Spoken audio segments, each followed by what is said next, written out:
US-ഉം ഇറാനും തമ്മിലുള്ള രണ്ടാം ഘട്ട ആണവ ചർച്ചകൾ ചൊവ്വാഴ്ച പൂർത്തിയായി. ജനീവയിൽ വെച്ചായിരുന്നു ചർച്ച.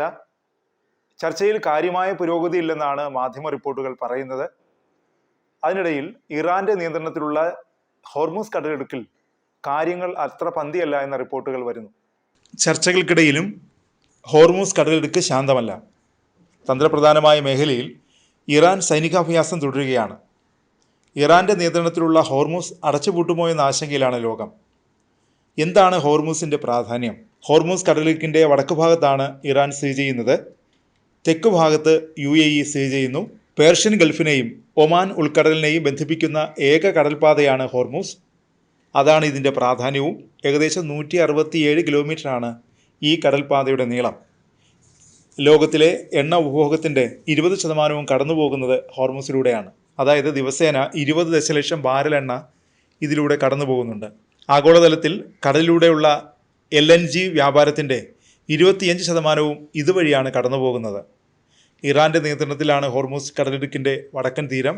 ഉപരോധമോ സൈനിക നീക്കങ്ങളോ ഉണ്ടായാൽ ഹോർമുസ് അടച്ചുപൂട്ടുമെന്നാണ് ഇറാന്റെ ഭീഷണി. പാശ്ചാത്യ രാജ്യങ്ങളെ സമ്മർദ്ദത്തിലാക്കാനുള്ള ആയുധമായി ഇറാൻ ഹോർമുസിനെ എക്കാലവും ഉപയോഗിക്കുന്നുണ്ട്. കഴിഞ്ഞ ദിവസം ഹോർമുസ് കടലിടുക്കിൽ ഇറാൻ സൈനികാഭ്യാസം നടത്തിയിരുന്നു. ഇറാൻ US രണ്ടാം ഘട്ട ആണവ ചർച്ചകൾക്കിടയിലായിരുന്നു ഇറാന്റെ നീക്കം. മധ്യേഷ്യയിലേക്ക് US കൂടുതൽ സൈനിക വിന്യാസം നടത്തിയിട്ടുണ്ട്. ഇത് മേഖലയിൽ വലിയ ആശങ്കയും ഉയർത്തിയിട്ടുണ്ട്. പിന്നാലെയാണ് ഹോർമുസ് കടലിടുക്കിൽ ഇറാന്റെ സൈനികാഭ്യാസം. US-ന്റെ സൈനിക നടപടി ഉണ്ടായാൽ ഹോർമുസ് വഴിയുള്ള കപ്പൽ ഗതാഗതം തടയുമെന്ന് ഇറാൻ മുന്നറിയിപ്പ് നൽകിയിരുന്നു. സൈനിക നീക്കവുമായി തിരക്കിട്ട് US മുന്നോട്ട് പോകുന്നതിനിടെ മുന്നൊരുക്കങ്ങളുടെ ഭാഗമായാണ് ഹോർമുസിൽ സൈനികാഭ്യാസം നടത്തിയതെന്നാണ് ഇറാൻ വിശദീകരിക്കുന്നത്. അതിനിടെ ഇറാന്റെ വിദേശകാര്യ വകുപ്പ് മന്ത്രി അബ്ബാസ് അരാങ്ചി അന്താരാഷ്ട്ര ആണവോർജ ഏജൻസി ഡയറക്ടർ ജനറൽ റാഫേൽ ഗ്രോസിയുമായി കൂടിക്കാഴ്ച നടത്തി. ജനീവയിൽ വെച്ചായിരുന്നു ഈ കൂടിക്കാഴ്ചയും. ഇറാൻ US ആണവ ചർച്ചകൾക്ക് മുന്നോടിയായിട്ടായിരുന്നു ഈ നിർണായക കൂടിക്കാഴ്ച. അബ്ബാസ് അരാങ്ചിക്കൊപ്പം ഇറാന്റെ ആണവ വിദഗ്ധരും കൂടിക്കാഴ്ചയിൽ പങ്കെടുത്തു. അമേരിക്കയും ഇറാനും തമ്മിലുള്ള രണ്ടാം ഘട്ട ചർച്ചകൾക്ക് തൊട്ടുമുമ്പാണ് അന്താരാഷ്ട്ര ആണവോർജ ഏജൻസിയുമായുള്ള കൂടിക്കാഴ്ചയുണ്ടായത്. കൂടിക്കാഴ്ച ഏറെ നിർണായകമാണെന്നാണ് വിലയിരുത്തൽ. അന്താരാഷ്ട്ര ആണവോർജ ഏജൻസിയുമായി ഇറാൻ നേരത്തെ സഹകരണം അവസാനിപ്പിച്ചിരുന്നു.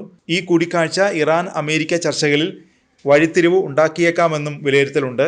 കൂടിക്കാഴ്ചയെക്കുറിച്ച് ഇറാന്റെ വിദേശകാര്യമന്ത്രി വിശദീകരിച്ചിരുന്നു. ചർച്ചകൾ നീതിയുക്തമാകണമെന്ന് അബ്ബാസ് അരാങ്ചി പറഞ്ഞു. ഭീഷണിക്ക് വഴങ്ങിയുള്ള ചർച്ചകൾക്ക് ഇറാൻ തയ്യാറല്ലെന്നും അദ്ദേഹം വ്യക്തമാക്കി. ആണവ പരീക്ഷണങ്ങൾ ഇറാൻ പൂർണ്ണമായി നിർത്തണമെന്നാണ് US-ന്റെ ആവശ്യം. അതിന് ഇറാൻ തയ്യാറായില്ലെങ്കിൽ സൈനിക നടപടിയുമായി മുന്നോട്ടു പോകുമെന്നാണ് US-ന്റെ ഭീഷണി.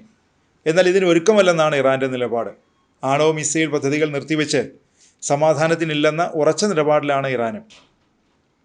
ആക്രമിച്ചാൽ ഇറാന്റെ മിഡിൽ ഈസ്റ്റിലെ സൈനിക കേന്ദ്രങ്ങളിൽ ശക്തമായി തിരിച്ചടിക്കുമെന്നും ഇറാൻ പറയുന്നു. കഴിഞ്ഞ വർഷം US ഇറാനിലെ ആണവ നിലയങ്ങൾ ലക്ഷ്യമിട്ട് നടത്തിയ ആക്രമണങ്ങൾക്ക് പിന്നാലെ US-ന്റെ മിഡിൽ ഈസ്റ്റിലെ ഏറ്റവും വലിയ സേനാ താവളമായ അൽ ഉദൈദ് ലക്ഷ്യമിട്ട് ഇറാൻ ആക്രമണം നടത്തിയിരുന്നു.